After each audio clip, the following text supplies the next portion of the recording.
বন্ধুরা কেমন আছেন? আশা করি সবাই ভালো আছেন। আমিও আপনাদের দয়ায় ভালো আছি। তো আজ রান্না করব তেলাপিয়া মাছ। তেলাপিয়া মাছ কুটে ধুয়ে হলুদ লবণ মেখে আমি ভেজে নিচ্ছি। তো বন্ধুরা যারা আমার ভিডিও দেখা শুরু করবেন অবশ্যই একটা লাইক দিয়ে দেখা শুরু করবেন। মাছটা উল্টিয়ে আমি লাল লাল করে ভেজে নিব।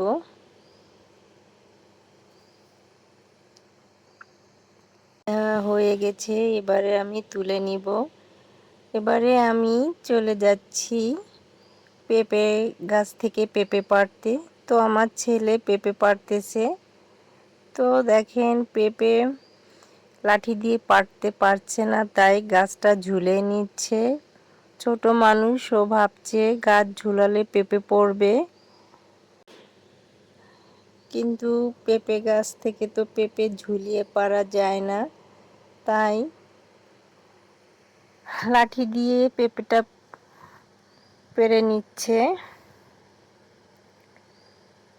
পেঁপে গাছটা অনেক বড় ছিল, পাড়তেও একটু কষ্ট হচ্ছিল পেঁপে। তো দুটো পেঁপে পেরে নিলাম।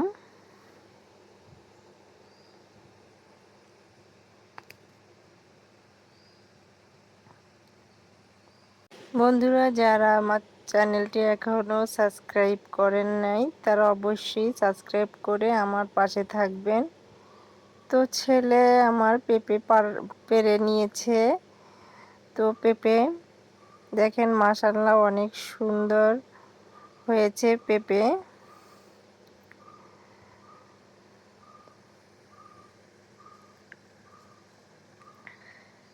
এই পেঁপে দিয়ে আমি তেলাপিয়া মাছ রান্না করব। তো চলে যাব রান্নার রেসিপিতে। দিয়ে দিব পরিমাণ মতো সাদা তেল, পরিমাণ মতো পেঁয়াজ বাটা, রসুন বাটা, জিরে বাটা, হলুদের গুঁড়া, মরিচের গুঁড়া, স্বাদ মতো লবণ। এবারে আমি নেড়ে চেড়ে মশলাটা ভালোভাবে কষিয়ে নিব।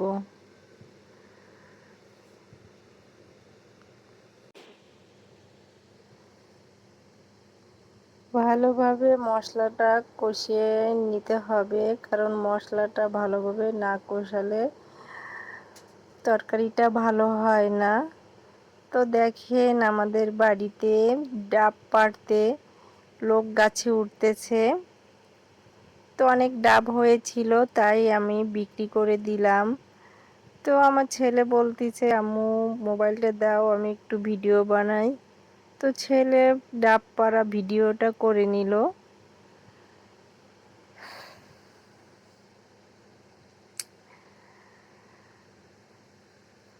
তো গাছে অনেক ডাব হয়েছিল, বড় বড় সাইজের ডাব।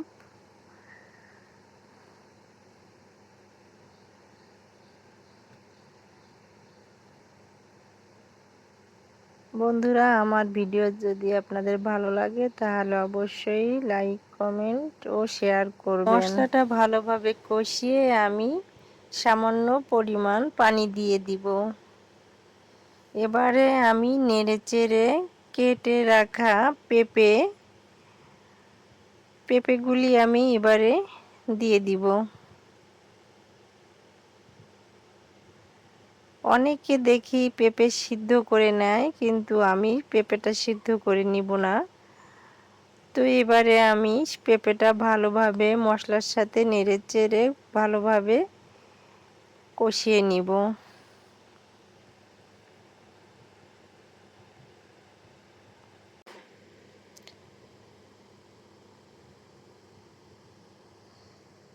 তো বন্ধুরা দেখেন অনেকগুলি ডাব পেরেছে, মাশাআল্লাহ অনেক সুন্দর ডাবগুলি, দেখলেই খেতে ইচ্ছা করে। আর ডাবের পানি তো অনেক উপকারী।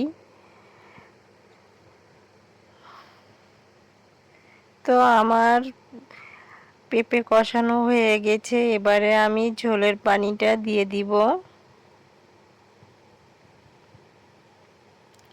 ঝোলের পানি দিয়ে নেড়েচেড়ে আমি ভেজে রাখা মাছগুলি দিয়ে দিব।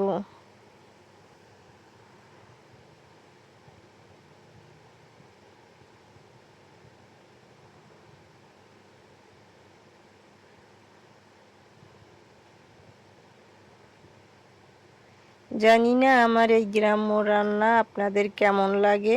আমার সব আপুরা তো খুব সুন্দর সুন্দরভাবে রান্না করে, মাশাআল্লাহ অনেক ভালো লাগে আমার।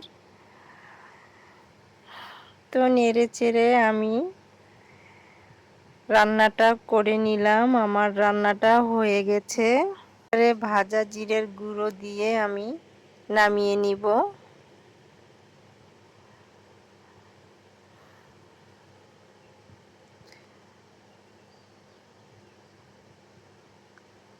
রান্নাটা কিন্তু অনেক মজা হয়েছিল, অনেক লোভনীয় হয়েছিল বন্ধুরা। এভাবে একবার পেঁপে রান্না করে খেয়ে দেখুন, অনেক মজা। তো আমি এবারে আমার রান্নাটা শেষ করছি। দেখেন অনেক সুন্দর কালার এসেছে আর সত্যি মজা হয়েছিল। তো সবাই ভালো থাকবেন, আমার জন্য দোয়া করবেন আর সবসময় আমরা আপনাদের পাশে আছি। আল্লাহ হাফেজ।